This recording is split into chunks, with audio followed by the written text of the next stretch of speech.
Hey, Felix here, your 4x4 agent, and today I have a Wi-Fi dongle that I wanted to show you.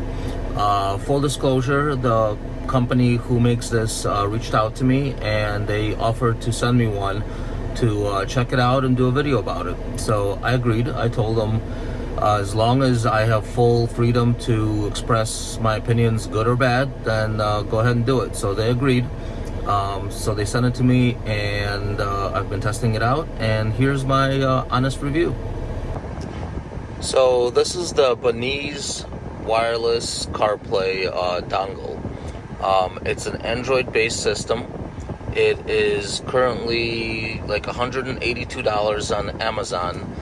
It shows regular price $240, then it's a sale price of $212, and there's currently a $30 coupon. So as of the recording of this video, you can get this on Amazon for $182. It's a small square box. There's an instruction manual inside. Other than that, what you get is the dongle and the cable. That is it. So this works with both Android Auto and Apple CarPlay, although it is an Android-based system. And you have your indicator light here, your short cable, and then on the back, what you will see is you have two slots. One is an SD card slot, so you can put different media on here. The other one is actually a SIM card slot. And the reason for that is, so the way that this works, it works like a normal wireless CarPlay. You plug it in, and then it connects through Bluetooth to your phone. And then your phone streams CarPlay or Android Auto to the dongle and goes on your screen. The other option is it does have apps in here. So for example, you can surf the internet, you can connect to YouTube. It has basically the Android app store on here, and you can download almost any app that you want, but that does require internet. So like if you're like in your garage or driveway and you can connect to your home Wi-Fi, you can connect to that Wi-Fi. You can also connect to the hotspot created off your phone when you're out and about. So say I wanted to watch YouTube, for example, while I'm parked, waiting for my wife to do shopping or something like that. I can create a hotspot with my phone, connect this to my hotspot, and then get internet and watch YouTube on my screen. The downside is that you can only connect through Bluetooth or to your hotspot at a time. So if I'm connected to my hotspot, I don't have the Bluetooth connection live, thus I can't get, CarPlay on my screen, for example. So what this allows you to do is if you have a SIM card through a wireless provider, you can put the SIM card in here, and then instead of having to connect to your phone for the hotspot, it will pull, wire internet like your cell phone does. And then you'll be able to have it connected to your phone through Bluetooth and get internet at the same time. But I don't know how necessary that is. Let's be real. You shouldn't be doing any of these functions while you're driving. And if you're not driving, then you probably don't need your CarPlay. Well, except maybe streaming music. But it gives you an option to do both if you'd like.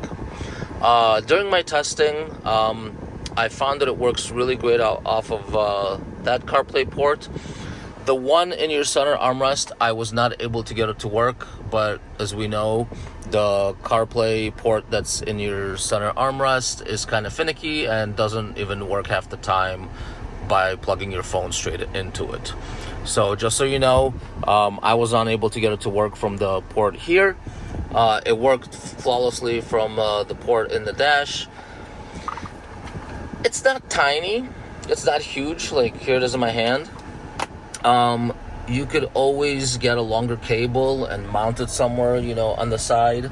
If you were to stick it here like that, is it in the way? No. It's probably a little bit bulky to sit there the whole time. So what I would recommend is the way to mount it here would be to plug it in and then get some Velcro or double-sided sticky tape and maybe like put it here somewhere like that, kind of out of the way. That's probably the best thing if you're gonna do somewhat of a semi-permanent install.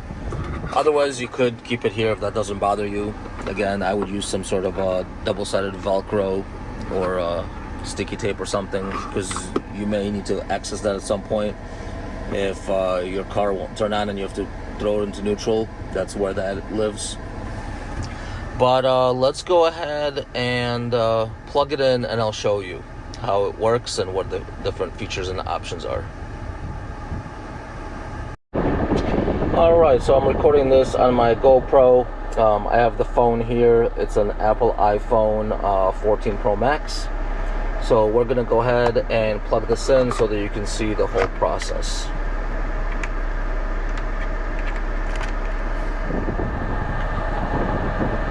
So when you plug it in, the first time it'll take a little bit to boot up, and then we'll go through the setup process so you can see how that goes and how long all that takes.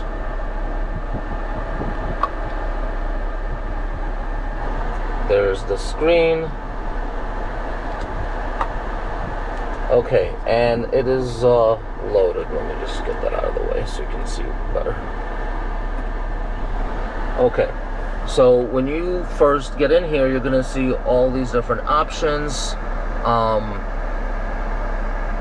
You have your Play Store, you have your Auto Kit, and then you have some already apps pre-installed. So you have Bluetooth Music, Chrome, YouTube, there's a gallery, and it's got the Android apps as well. So, for example, so you have different apps, like you can go into Chrome,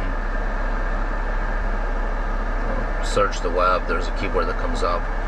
It's pretty smooth. You can see as you swipe, it's not really lagging. You can go into YouTube.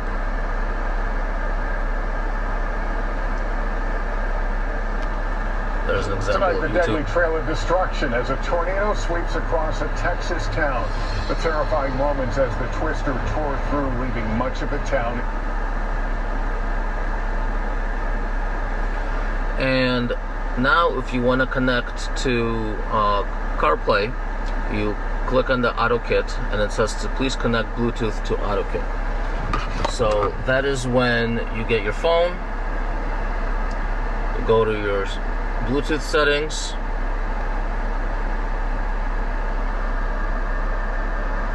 and there it is, AutoKit. So you pair. I'm not going to sync contacts, but you can do that. It's connecting. And yes, we want to use CarPlay. So this is where CarPlay automatically connects and pulls up when the next time you connect. So yes, I'm going to say use CarPlay. And again, this is only something you're going to have to do the first time you connect. And there's CarPlay. The flickering is just from the recording device. The screen in the car is actually not flickering. And then you got your normal CarPlay with all the different apps. And then if you can actually customize that button, and this is how you get back to the Android-based system. So what you can do is you can go into settings, and you can connect via hotspot. Right now it's showing that we're connected via Bluetooth, and just a bunch of different settings. You can also select sign in. You can delete and install whatever apps, but you can also sign in to like your Google account, so it'll pull in like your bookmarks and browser, your YouTube account, whatever you want, just your general Google apps and app settings and whatnot. But whenever you're in here, you can click home. That basically takes you out of CarPlay and just goes into the Jeep's system. But anytime you want to go back in, you just hit that, and it takes you back into CarPlay. So, from my testing, I've noticed it is very smooth. Bluetooth music does not glitch or lag. It plays very smoothly. Here we can launch something.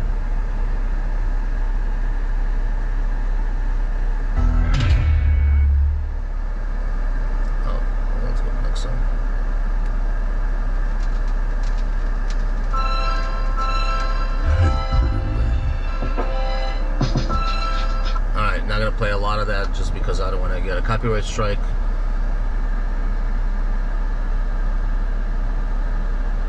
Here's CarPlay, for example. You can see that. So, rather smooth. Okay, so now I'm going to shut off the car so you can see how quickly it connects the next time you get into the car and whatnot. So let's shut off the car. Open the door.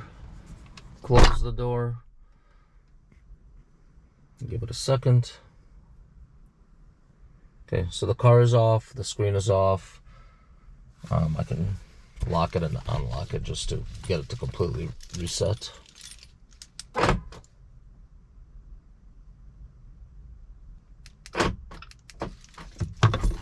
Okay, so getting into the car, turning it on. Now we've already set up the phone to connect to that automatically. As you can see, it powers on almost instantly, and we are connected. Now, another thing is we can do is, let's say you want to unplug this, right? There it is, unplugged. Now we're going to plug this back in, and you can see how long that takes. So it's plugged in.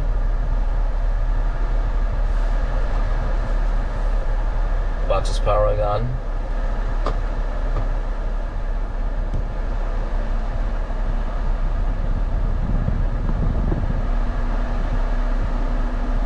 There goes. There it is. And again, you just need to connect to AutoKit.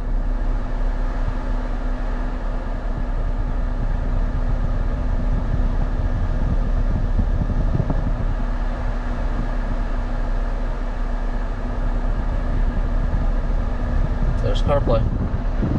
So it will actually, once you give it a few more seconds, it will automatically connect to Bluetooth.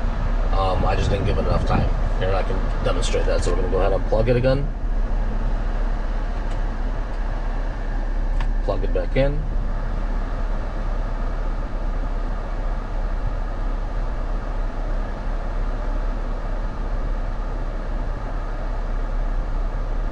It's basically the equivalent of starting your car.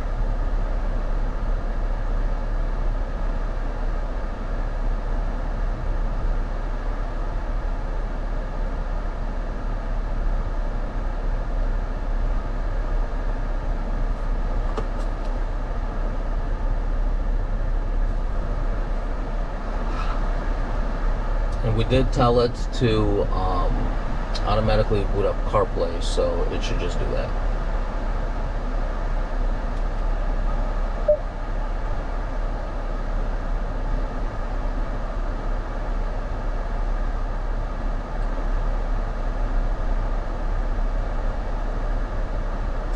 So there it is. I'll put on the screen how long it took from plugging in to being inside of CarPlay. And that's basically it. It's not the most cheap Wi-Fi CarPlay dongle. I mean, it is almost, depending what sale or whatever, but it's give or take about $200. Like right now, it's a little bit cheaper. It's like $182, but regular price it's seems like $200 and $240. Where a lot of the better dongles are typically about $100. So this is like double. What I have noticed with this versus some of the others that I've tried in the past is it does connect faster and it is smoother operationally wise. So I've owned a couple of those $100 dongles before, and what I found was that like the CarPlay wasn't smooth. It was lagging. You know, it wasn't as like flowy like Apple intended this to be. Also, when I played music, it would tend to skip or stall. I have not experienced any of that here. Like I said, I've been running it for a couple of weeks now, just testing it out. And so this does boot up faster and operates smoother with less or no lag. Something you might want to take a look at, you know, for me, I no longer need a product like that because I was able to run CarPlay here, so my phone is always plugged in and charging, and then and this gives me CarPlay, wired CarPlay. But for those of you that are looking for a wireless solution, this might be worth a shot. And it's Amazon, so you know you can always buy it if you want, test it out yourself, and if not, you have 30 days to return it. So that's my review of the Belize wireless CarPlay. And thanks for watching.